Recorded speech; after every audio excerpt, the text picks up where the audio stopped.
ڈرامے کی next episode میں آپ لوگ دیکھیں گے کہ فائز کو آخرکار 10 دنوں کے بعد ہوش آ ہی گیا ہے۔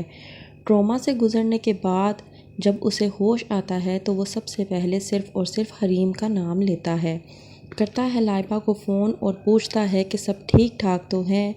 لائبہ کہتی ہے فائز سے کہ آپ کہاں چلے گئے تھے بھائی، آپ نے تقریباً 10 دن کے بعد مجھ سے رابطہ کیا ہے، کیا آپ جانتے بھی ہیں کہ ہم لوگوں پر ایک کے بعد ایک مصیبتیں کس طرح سے ٹوٹ پڑی ہیں؟ ایک مصیبت جاتی نہیں کہ دوسری پہلے سے ہی تیار ہو جاتی ہے۔ فائز کہتا ہے کہ میرا ایکسیڈنٹ ہو گیا تھا، میں ٹراما میں تھا، مجھے اب ہوش آیا ہے تو میں نے تمہیں سب سے پہلے فون کیا ہے۔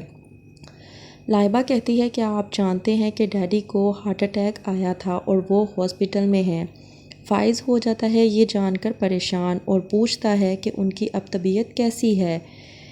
کہتی ہے لائبہ کہ وہ اب پہلے سے بہتر ہیں، پر آپ جہاں کہیں بھی ہیں آپ جلدی سے آ جائیں۔ وہ یہ بھی بتا دیتی ہے کہ کس طرح سے ہمنا کی ماں نے انہیں گھر سے باہر نکال دیا اور وہ اب حریم کے گھر پر رہ رہے ہیں۔ دوسری طرف ناصر اپنی بیوی کے ساتھ بات کر رہا ہوتا ہے کہ کھانے میں کیا پکا ہے۔ وہ کہتی ہے کہ ویسے تو قیمہ بنانے کا جی چاہ رہا تھا، لیکن گوشت کا ناغہ ہونے کی وجہ سے میں نے آلو مٹر بنائے ہیں، تو کیا تم کھاؤ گے؟ ناصر کہتا ہے کہ ضرور کھاؤں گا۔ ناصر بھی اب پوری طرح سے مجبور ہو چکا ہوا ہے اور اپنی بیوی کا ساتھ دے رہا ہے، کیونکہ وہ جانتا ہے کہ اس نے حریم کے ساتھ بالکل بھی ٹھیک نہیں کیا۔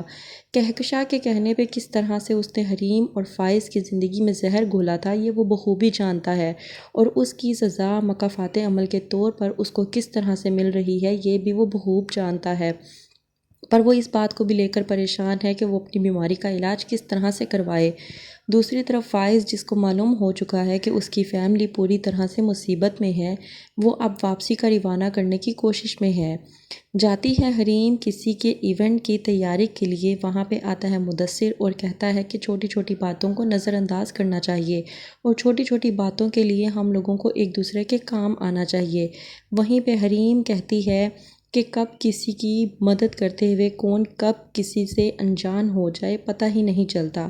اس بات پہ مدثر کو اندازہ ہو جاتا ہے کہ حریم اپنی آپ بیتی ظاہر کرنے کی کوشش کر رہی ہے۔ وہیں پہ مدثر حریم سے کہتا ہے کہ آج کسی بھی قسم کی کوئی بھی پاسٹ کی بات یا فیوچر کی بات نہیں ہوگی، آج صرف کام پر بات ہوگی۔ تو کیا ہوگا آگے؟